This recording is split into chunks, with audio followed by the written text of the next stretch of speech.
Assalamualaikum warahmatullahi wabarakatuh. Alhamdulillah rabbil alamin. Wassalatu wassalamu ala ashrafil anbiya'i wal mursalin wa ala alihi wa sahbihi ajma'in. Rabbi shrah li sadri wa yassir li amri wahlul 'uqdatam min lisani yafqahu qawli. Subhanaka la ilma lana illa ma 'allamtana innaka antal alimul hakim. Wala hawla wala quwwata illa billahil aliyyil azim. Amma ba'd. Masalah kita membicarakan tentang sunnah bersedekah.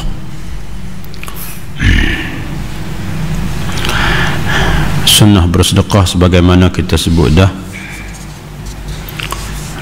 Nabi kita Muhammad sallallahu alaihi wasallam ajar kepada kita supaya memperbanyakkan amalan sedekah.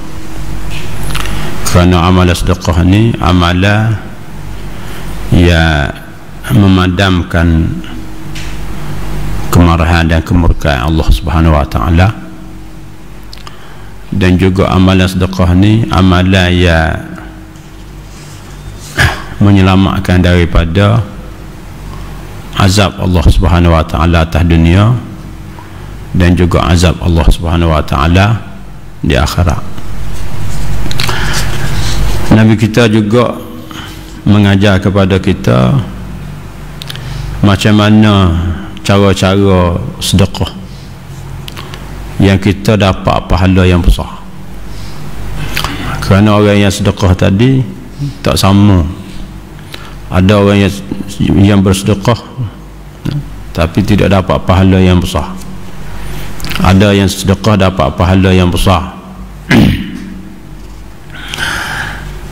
Di antara termasuk dalam sunnah Rasulullah sallallahu alaihi wasallam, Allah Subhanahu wa taala sebut dalam Qur'annya, wa atidzal qurba haqqahu wal miskina wa ibn sabili wa la tubadzir tabdzira.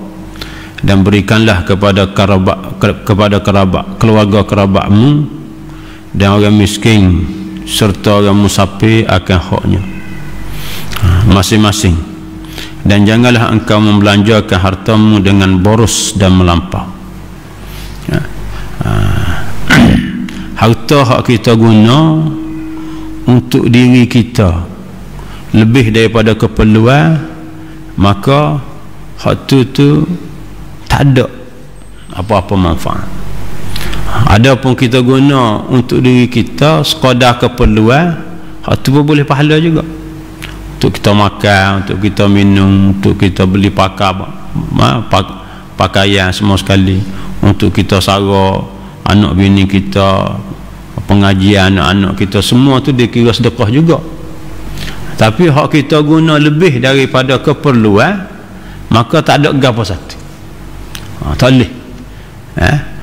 Kita ada lebihan harta, pas kita guna bukan untuk keperluan kita,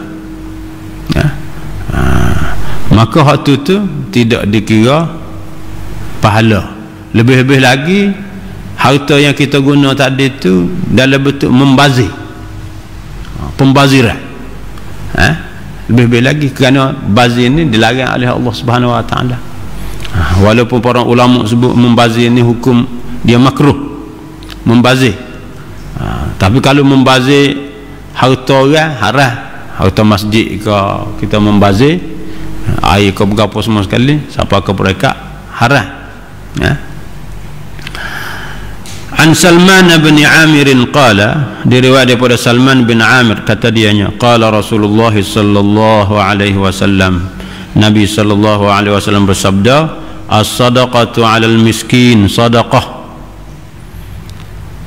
Bersedekah kepada orang miskin kita boleh pahala sedekah saja. Wa hiya 'ala dzir rahim thintan, dan kita sedekah kepada keluarga terdekat kita boleh dua pahala. Sadaqatun wasilatun, yang pertama boleh pahala sedekah, yang kedua boleh pahala menghubungkan silaturahim. Ini termasuk dalam sunnah Nabi sallallahu alaihi wasallam untuk apabila kita ada sedekah ni, lagu mana nak supaya sedekah kita boleh pahala yang besar, boleh pahala yang besar. Jadi di dalam kita bersedekah ni, bukan Nabi ajar bersedekah saja, Nabi ajar supaya kita dapat pahala yang besar, pahala yang besar apabila kita bersedekah. Jadi banyak tip-tip yang diajar oleh Nabi untuk mendapat pahala yang besar. Kemudian termasuk di dalam sedekah dapat pahala besar juga bersedekah kepada jiran tetangga, bersedekah kepada jiran tetangga, khususnya apabila kita buat makanan ke, maka kita beri kepada jiran tetangga kita, jiran tetangga, terutama sekali jiran tetangga hak miskin. Ada jiran tetangga kita hak miskin, maka kita beri kepada dia, bersedekah kepada dia. Dan termasuk juga jiran tetangga kita hak tidak miskin pun, maka kita dianjurkan juga. Hal ni juga termasuk dalam sedekah yang besar pahala. An Abi Dzarrin qala, diriwayat daripada Abi Dzar, kata dianya, qala an-nabiy sallallahu alaihi wasallam, Nabi sallallahu alaihi wasallam bersabda, ya Aba Dzarrin, Nabi kata, wahai Abu Dzar, idza tabakhta maraqatan, apabila kamu bergula ke, kamu menyayu ke, kamu masukkan yang berkuah, fa akthir ma'aha, pelebih kuah dia, wa ta'ahad jiranaka, dan kena ingat kepada jiran kamu, awiqsim fi jiranika, ataupun kamu bahagikan pada jiran kamu tadi.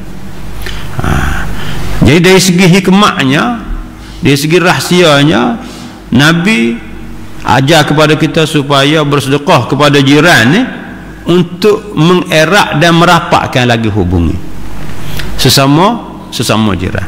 Kerana apa sahaja amalan tindakan kita yang merapatkan kejiranan ni dikira boleh pahala besar belaka, boleh pahala besar.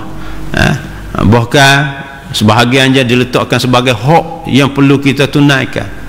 Seperti dia sakit ke, kita pergi ziarah dia panggil kita makan, jemput kenduri, kita kena pergi. Semua tu termasuk dalam hak. Jadi begitu juga dengan kita bersedekah. Kita bersedekah dalam bentuk makan ni, semua sekali kita follow kepada dia.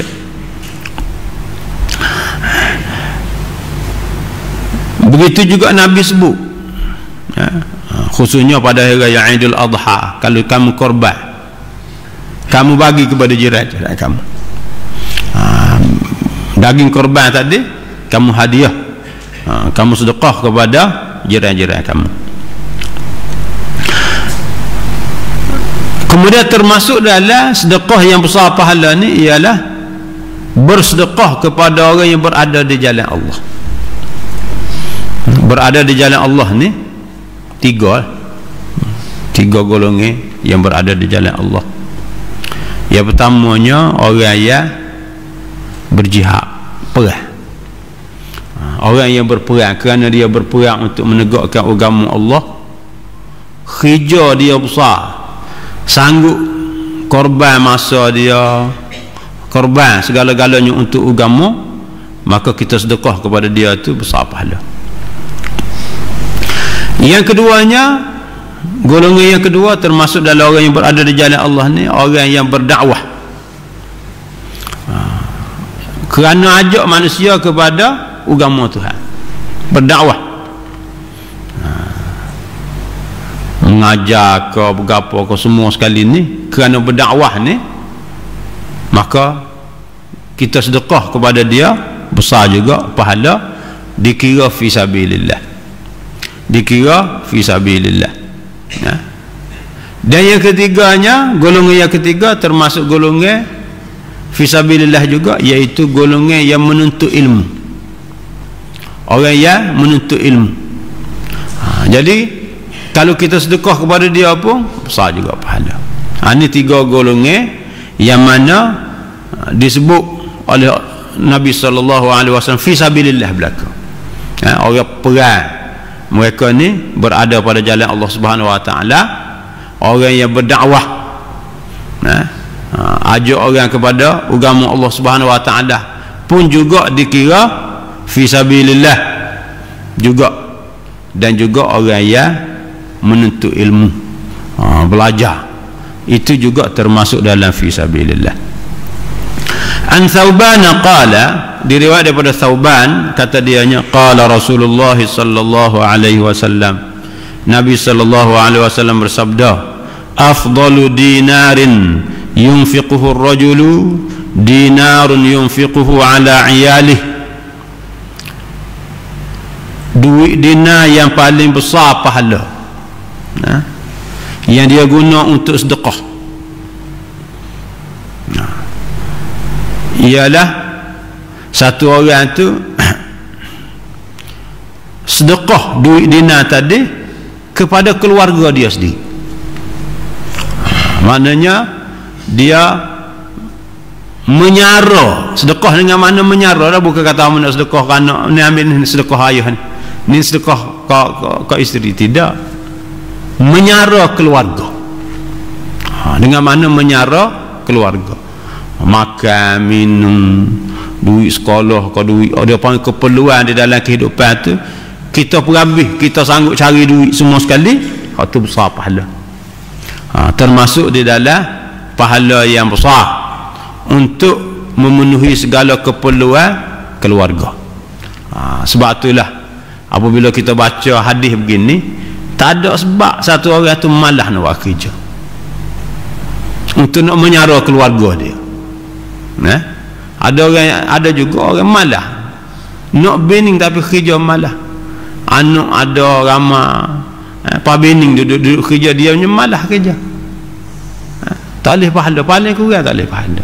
Sedangkan dia kerja boleh pahala, dia perhabis duit untuk keluarga, makan, minum, gapo semua sekali tu, boleh pahala belaka. Boleh pahala dikira kita telah derma harta kita kepada keluarga kita. Wa dinarun yunfiquhu ar-rajulu ala dabbatihi fi sabilillah. Yang keduanya duit dinar. Duit dinar ni hak mata wang zaman dulu lah, zaman sekarang ni duit ringgit lah kita kan, tempat kita. Duit yang didermakan oleh seorang itu kepada kenderaan dia pada jalan Allah. Dulunya nak pergi perang kena ada kuda, kena ada kuda, kena ada berapa lan ini, duit minyak ke duit berapa semua sekali, segala keperluan untuk menegakkan agama Allah Subhanahu Wa Taala. Hal ni termasuk juga kerja dakwah berapalah, termasuk dalam kerja dakwah.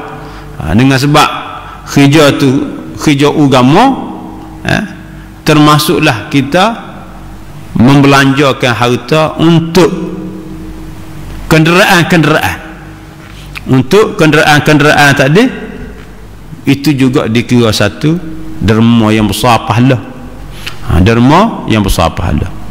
Yang ketiganya, wa dinarun yunfiquhu ala ashabihi fi sabilillah. Yang ketiganya duit dinar yang dia derma kepada orang-orang yang berjuang pada jalan Allah Subhanahu Wa Taala. Jadi berjuang kepada Allah ni dua. Yang pertama, segala kenderaan-kenderaan, keperluan itu sendiri, persiapan itu sendiri, itu pun dikira derma yang besar. Yang keduanya untuk orang-orang yang berjuang, untuk orang-orang yang berjuang itu sendiri, makan minum dia semua sekali, semua itu boleh pahala yang besar kerana untuk menegakkan agama Allah Subhanahu Wa Taala. Kemudian yang ke-8-nya, termasuk dalam sedekah yang besar pahalanya, ialah sedekah jariah. Sedekah jariah, sedekah yang pahala dia mengalir sama. Lagu mana sedekah jariah ni? Wakaf. kita mewakafkan harta kita, maka hak ni besar pahala. Walaupun kita meninggal dah, selama mana harta hak kita wakaf tu digunakan, maka pahala tetap dapat kepada kita. Supaya orang nak buat masjid, kita pun bui. Kerana apa? Nak buat masjid ni untuk kita, ataupun untuk kita nak sedekah kepada ibu bapa kita yang telah meninggal dah. Sedekah jariah tabui. Sedekah ni sabit daripada hadis Nabi sallallahu alaihi wasallam. Anak sedekah untuk ibu bapa semua sekali ni sabit daripada hadis Nabi sallallahu alaihi wasallam. Dan sedekah yang paling besar sekali pahala sedekah jariah. Orang nak buat sekolah, termasuk nak buat jalan kau berapa semua sekali, selama mana orang duk guna tu tak boleh pahala kepada kita.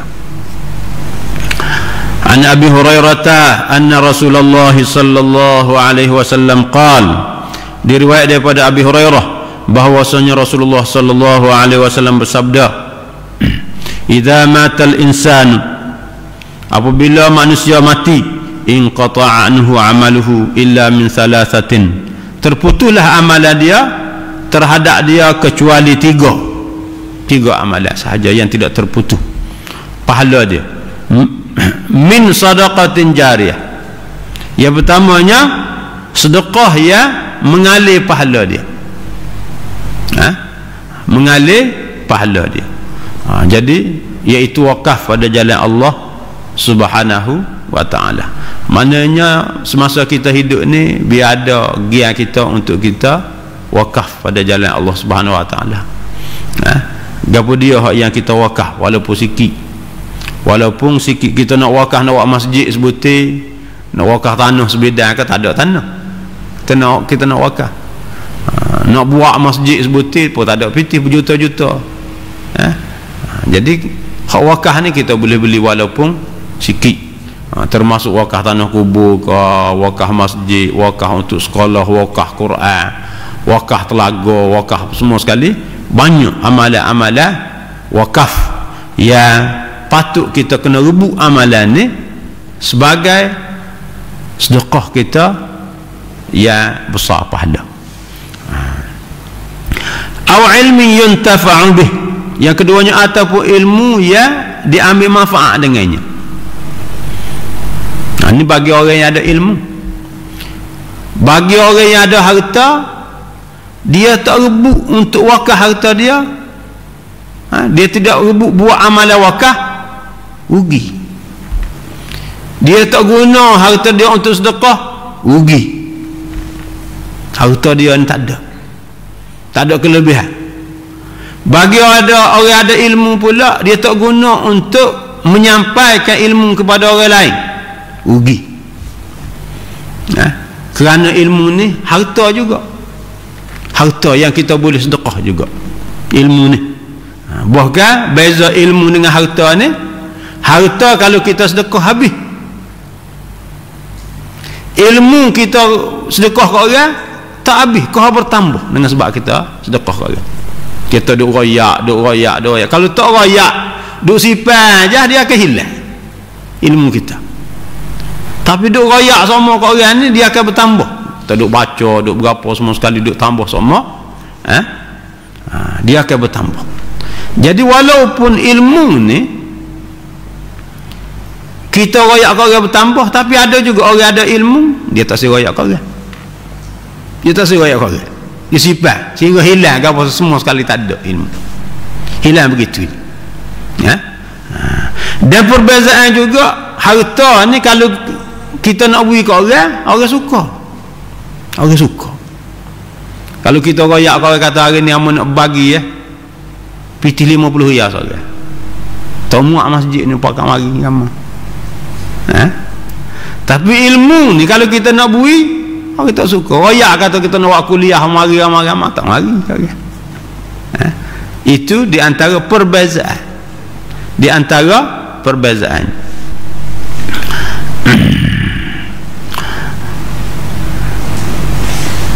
Jadi ilmu Yang kita mengajar orang beramal dengan ilmu kita, lepas dia ajar orang lain pula, maka boleh pahala yang begitu banyak.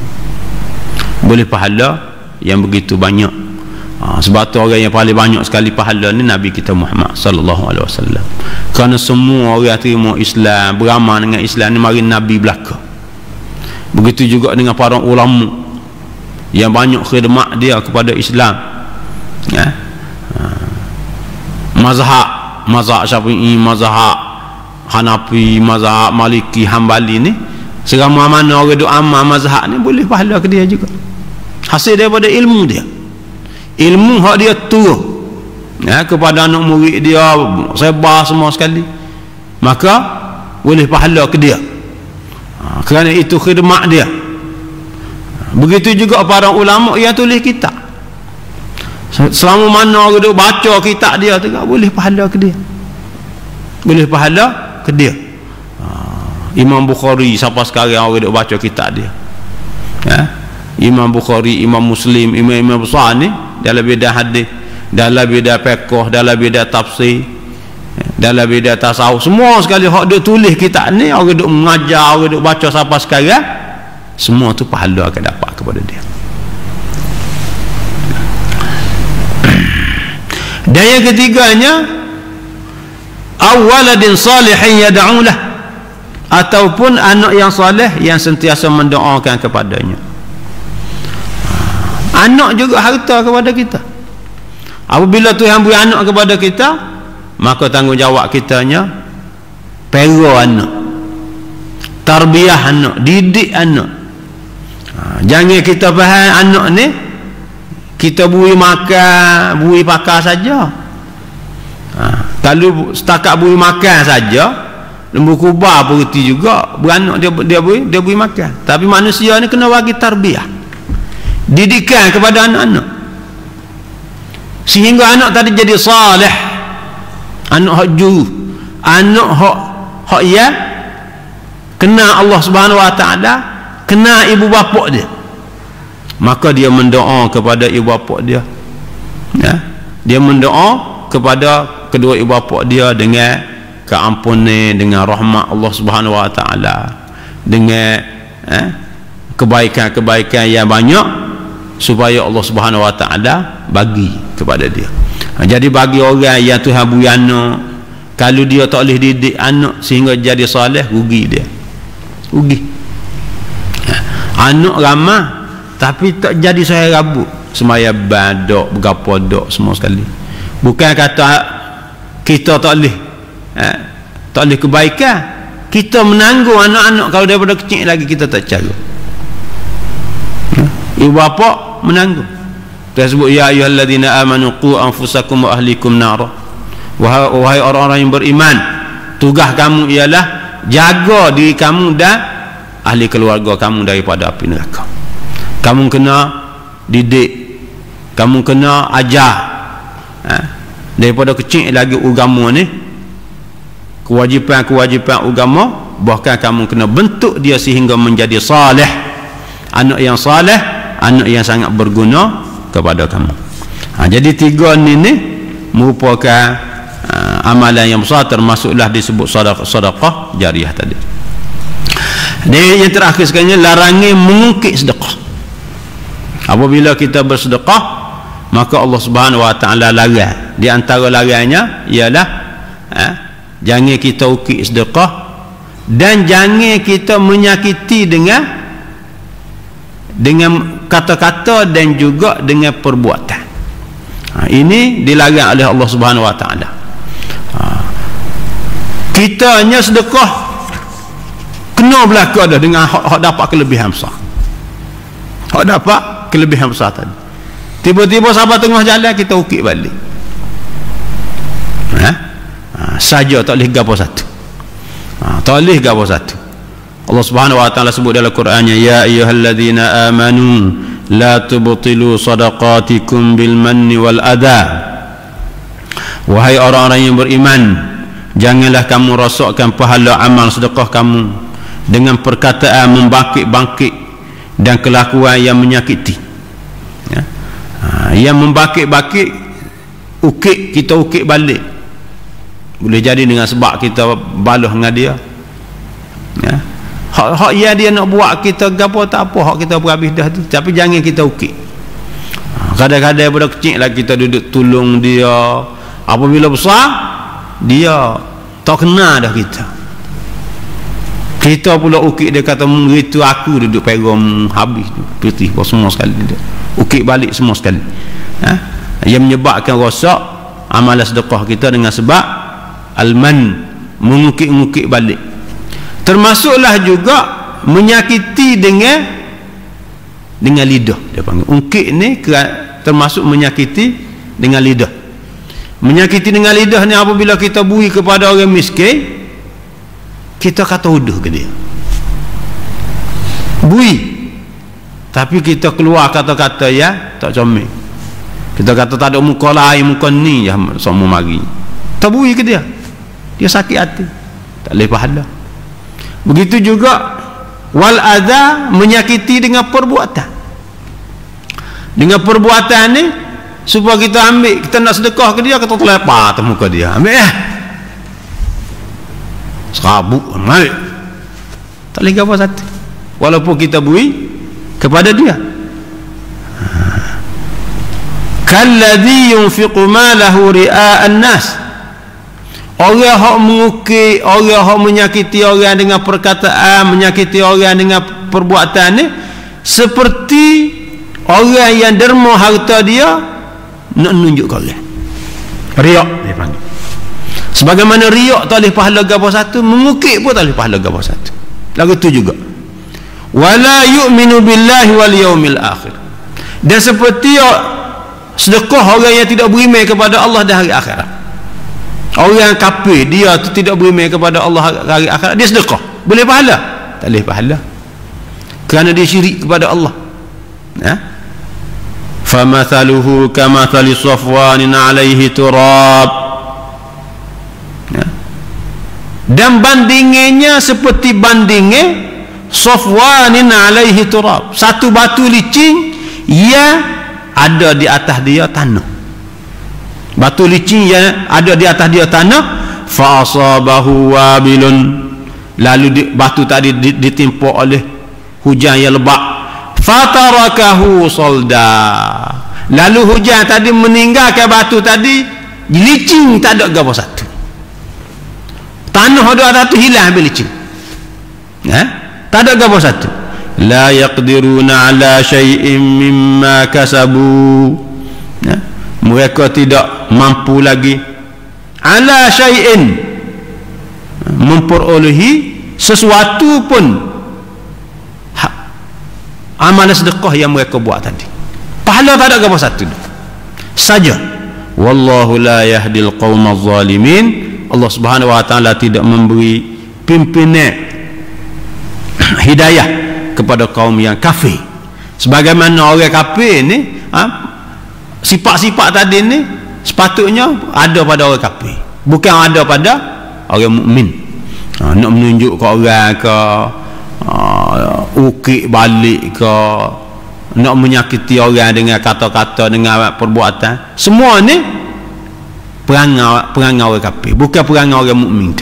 Orang mukmin apabila dia sedekah, maka dia jaga sedekah dia daripada perkara-perkara yang boleh membatalkan pahala sedekah. Jadi itulah perkara yang kita sebut pada pagi ini. Wassallallahu ala Muhammadin wa ala alihi wa sahbihi ajma'in, walhamdulillah. Bismillahirrahmanirrahim. Alhamdulillahi rabbil alamin. Wassalatu wassalamu ala Rasulillah wa ala alihi wa sahbihi ajma'in. Allahumma inna nas'aluka anna nashhadu annaka antallah la ilaha illa anta al-ahadus samad alladhi lam yalid wa lam yulad wa lam yakul lahu kufuwan ahad.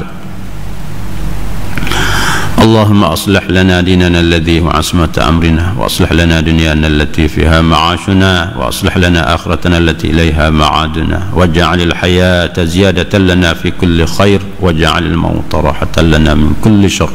اللهم اجعل خير عمرنا آخرة، وخير عملنا خواتمة، وخير أيامنا يوم نلقاك فيه. اللهم اكفنا بحلالك عن حرامك، وأغننا بفضلك عمن سواك. اللهم آتنا بفضلك أفضل ما تؤتي عبادك الصالحين. اللهم إنا نعوذ بك من جهد البلاء ودرك الشقاء وسوء القضاء وشماتة الأعداء. ربنا آتنا في الدنيا حسنة وفي الآخرة حسنة وقنا عذاب النار. وصلى الله على محمد وعلى آله وصحبه أجمعين والحمد لله.